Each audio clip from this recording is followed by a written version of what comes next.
So today I want to tell you about fusion.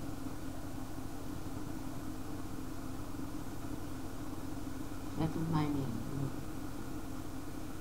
Nirmala. Nir means no, Mala means impurity. One who has no impurity is Nirmala. That's one of the names of the goddess.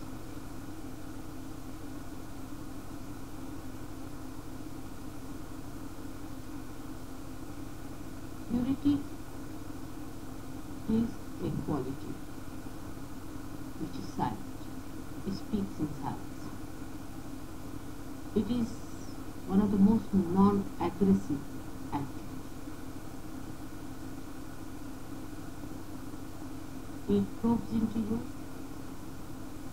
It doesn't express in any way. Even love may express in words, may express in action. But this is the one which is expressionless, purity. And it washes all that is in it.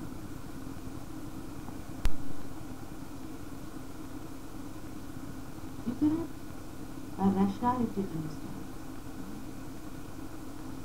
how it works. You have to feel it and know it, that it is working out its process. It's very delicate. Sometimes it's flooding us. But it is never shocking. No.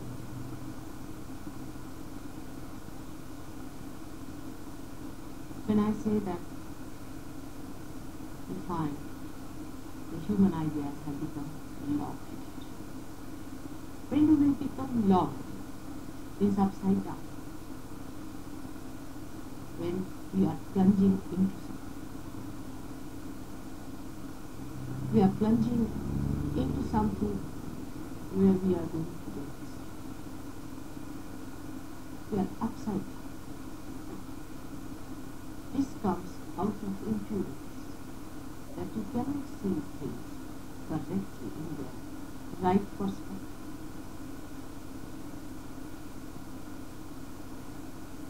So let us see what are the things which we think create impurity in us.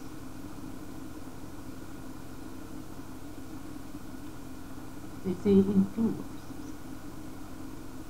lust and hate. In Sanskrit they say kana and dada, woman and good. But woman doesn't mean, woman means lust. And greed means good. Now let us see if really these are impure things or they create impurity in us.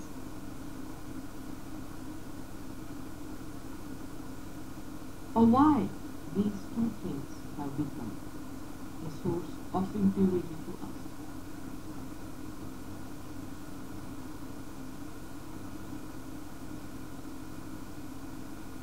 Because we do not understand the right perspective of matter and of sex. If we can understand them in right perspective, then these two become a source of happiness and joy. For example, say a tree. It has two sides. It has a shoot and a root. If the root becomes upward and the shoot becomes downward, it will not survive. Root has to go down into the earth and the shoot has to come.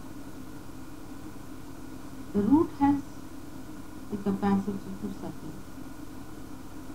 the liquids that are inside the soil. Also it has capacity to digest all the essential salts necessary for the supposing now the root starts malfunctioning and starts sucking the impurities instead of the pure things that are needed for the body of the tree. Then what will happen? There will be malnutrition and the tree will collapse. But the root has the wisdom to pick up the necessary salts for its nourishment. This is where we must understand that we do not have proper feeders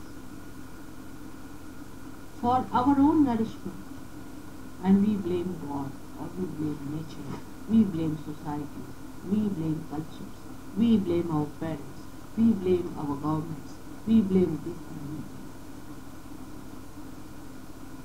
Because we have no feeders,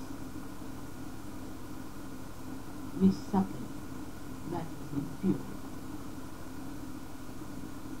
which will create more problems for us than joy and happiness and nourishment. If the tree has to grow, it should avoid all that is poisonous fruit, all that is impure. Now there could be two levels. If your rationality is that high graded, if your intelligence is of that high grade, you just deny all that in your body, which is not good to your spiritual body, or to your mental body, or to your emotional body, or to your physical body. You just deny it if you have that much of your intelligence. But the intelligence has not reached that evolved so far. So we devise compromises easily. But whom are you harming? You are harming yourself. We go on collecting impurities very fast. And that's what I call is the human food. If you want, you can collect impurities. A tree is not. It will not collect impurities. But if impurities invade it, it will die. It cannot protect either. Human beings have a freedom to choose. Also they have the power to protect. From these impurities, and Sahajogis as you know, have much more knowledge. So our roots have to go down into what? Into that. Into sustaining power of man. If that is weak, then the roots are taken off and such people are uprooted. In the traditions, in the historical mistakes and errors of our elders, we can see what mistakes they have done and learn from them. And avoid the impurities that they had and destroy themselves. We can see big empires fell, crushed in the war. What did they do? We are not doing it. But so far I have not known any nation that sits down and gets a comprehensive look at the whole picture. Why that nation has fallen down, why this was destroyed in history. So far I have not known any political leader of that time. They do patchwork. But none of them sit down to see why the whole sky collapsed. What happened with those people who enjoyed so much of power once upon a time suddenly collapsed. If somebody could sit down like that, they would see that they sucked in the impurity. Now how do you suck impurities? You suck them because your feelers become blunt. When your feelers are blunt, you don't know what you're sucking. It only is possible when you are locked-headed, is the word. In the beginning, the body, mind resists all that is in most of the cases, I would say. Some of the devils, if they are born, they may be children, but they are exceptional. But most of the human beings are born in innocence and they resist. Gradually you start making your feelings blunt, and then the impurity starts. All these things start, you can say, from desire.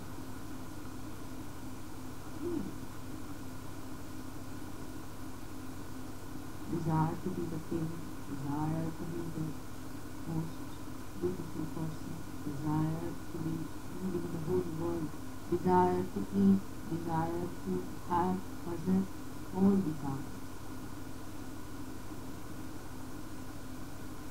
But here also I would say is an impurity.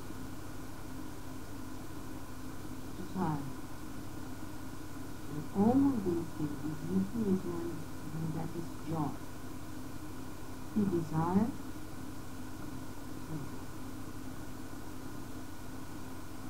desire for joy, if you keep it pure, then you go on with it.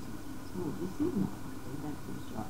This is not something that gives joy. We can see around those who are seeking money should go and seek rich. You will know they are not people full of joy and happiness.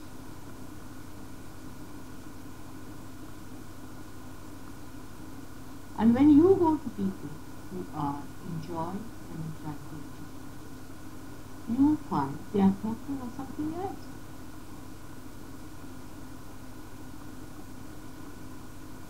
When we have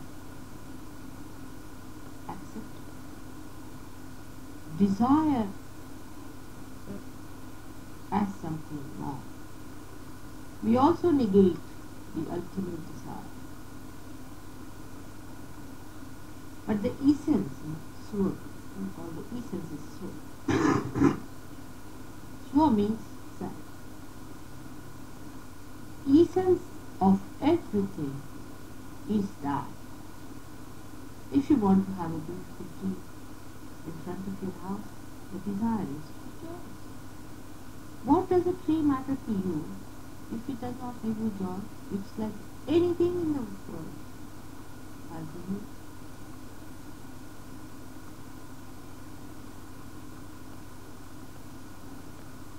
That joy, that essence of everything, if it is kept pure,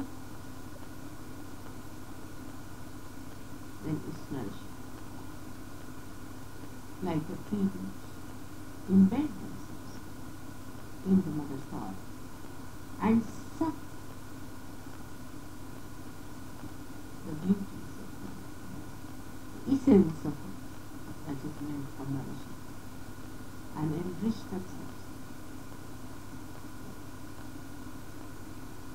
But that does not mean by any chance, by any level, that you lose your character or individuality. You do not. You see, a mango tree will be a mango tree. A banana tree will be a banana tree. Because the outside is different, the inside is the same. And in every country, the mother earth has its own varieties. Accordingly, you will have trees, you will have flowers. You cannot have mango anywhere. But you cannot have, say, a birch tree in India. But makes no difference as long as they are fully nourished. So your character is not lost. Your individuality is not lost. On the contrary, it's made better. In its purest form, every character is pure. Every religion in its purest form is the seed of God. Are the different facets of one diamond. They have to be there, and whatever angle you go, you see that spark. At every angle they spark. A diamond sparkles at every angle because it has got its own character in its variety, in its different forms. So the essential unity between them is through the sap which is running. If our attention is on that unity of oneness, then so many other impurities that have dropped into us will also drop. The other impurity we suffer from is loss of collectiveness.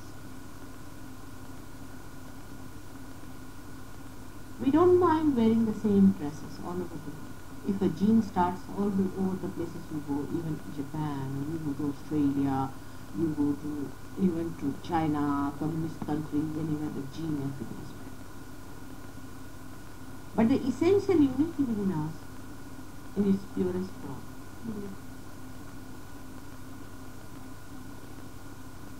of course, these feeders you develop artificially. But if you have faith in your dharmas, that's the basis, the root. If you do not have those roots properly done, then the tree cannot stand. It is necessary. Of course, the incarnation is just a vision. His roots are in the heavens. He flowers on the and incarnation does not take its dharma. It is dharma. He does not need his dharmatik, his beyond dharma. Whatever he does is the religion for the whole world. Nothing touches him. His roots are in the divine. Only the divine flows. There is no question of impurities or no question of clearing them or bathing, because he is in the divine. And he's sucking that out and giving it to you. Flowering on it. It's upside down. Embedded in the heart. So for an incarnation there is no problem. He is dharma, he is beyond dharma. He is gunati, he is beyond all moods. He is beyond everything. But human beings have to sustain their dharma. They rise beyond themselves into collective consciousness. And when they turn upside down, they become incarnate. It is possible. 2 persons have done that. One is Buddha and Mahalira. We can call them Mahalira. Only these 2 persons have done it, and in Saudi, if we do that, we might be able to do it.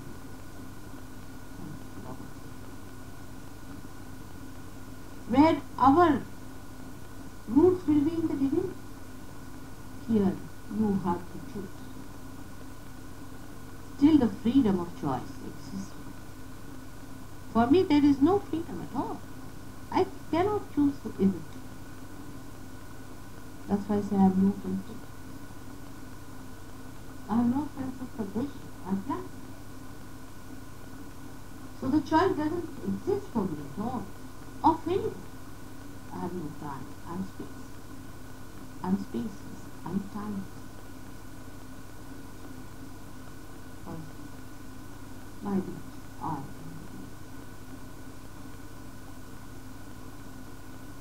But even to have the blossom within yourself, and for others to enjoy. Even to nourish yourself, you have to have your dharma properly. So we come to the question of lust and greed. Lust and greed are to be seen in this life. Are we lusty of God? Are we greedy of His wealth? If you ask such a question, then you see the purity. We waste so much time thinking about greed and lust.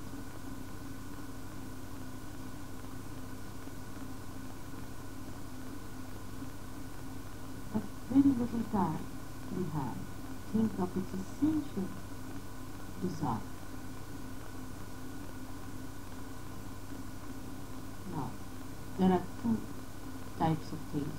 One, that of a human being, and one of an incarnate.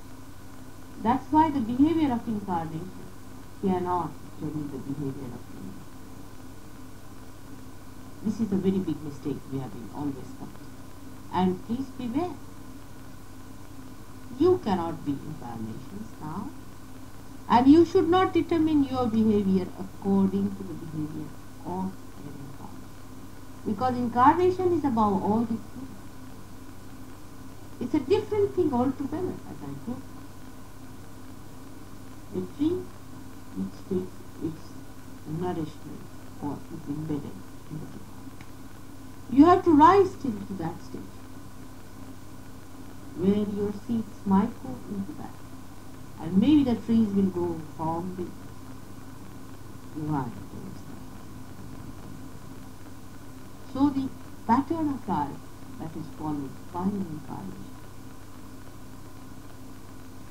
are always followed, and that's how false religions.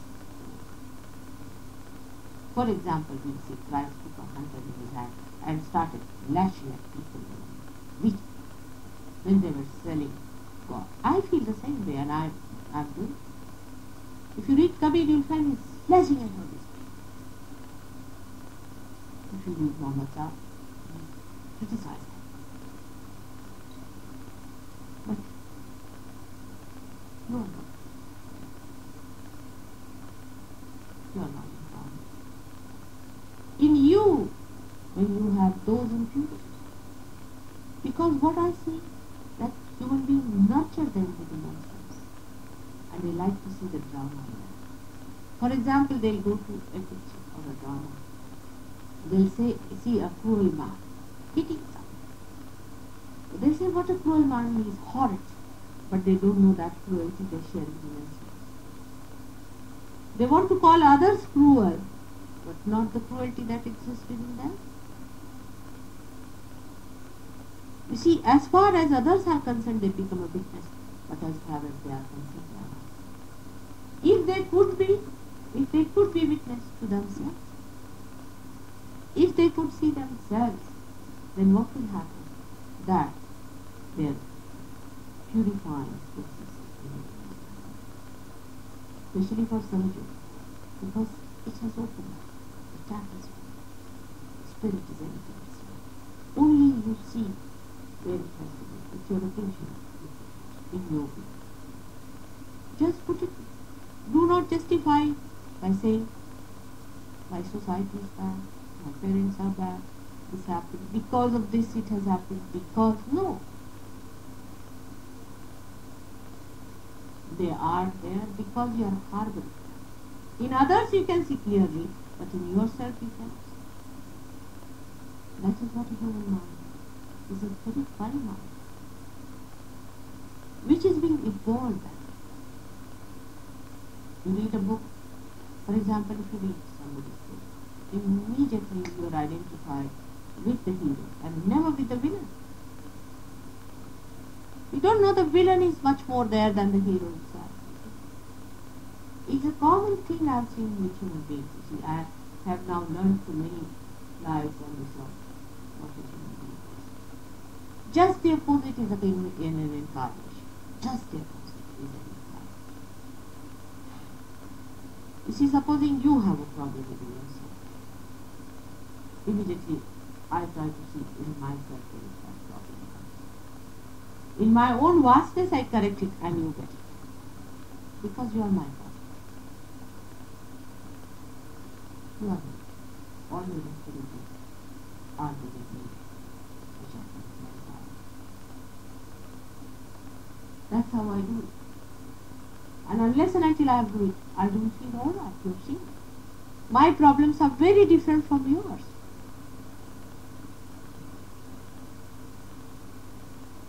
So we have to pay attention to ourselves. But attention in a way which is very pure. Is a deeper attention, is not superficial. One should learn to go deep and close and see. Are we poor people? Am I poor? Which part? Which part of mine is hard? Now this boy who came, he didn't take out his socks because he thought there's a smell. Are we fragrant ourselves? Are we considerate about it that we are equally fragrant? It's a silent process. It's a stillness itself.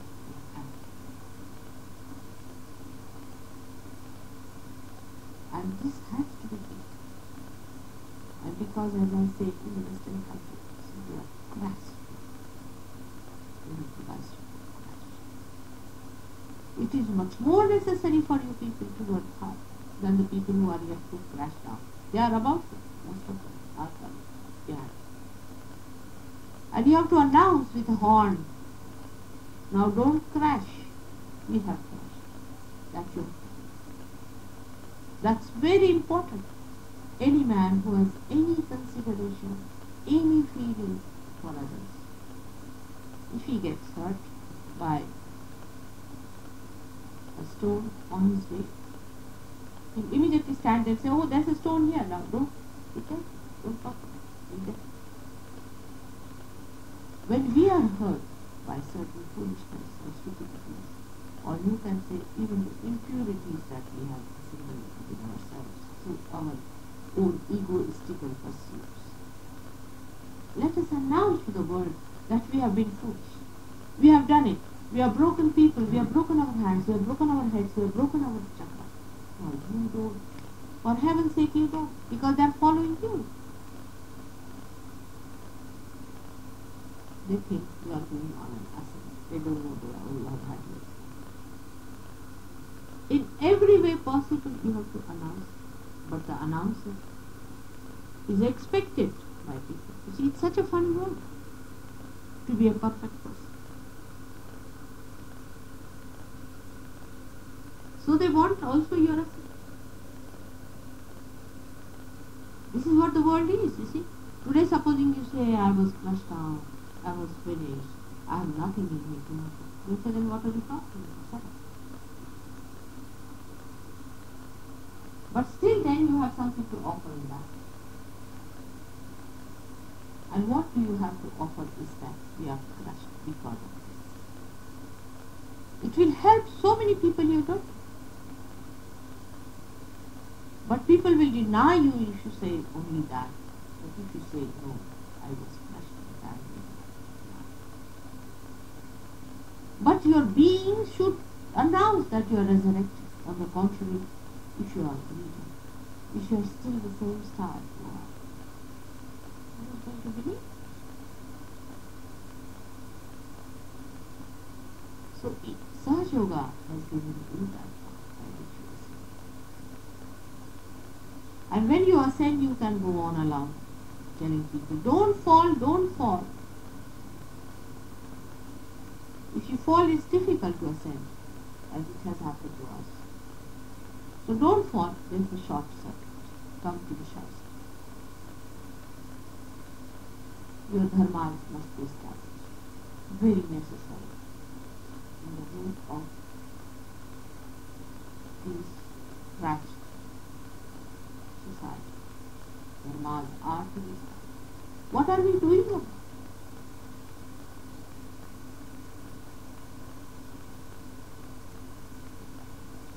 developing countries, they gather up their impurities by wrong models that they follow.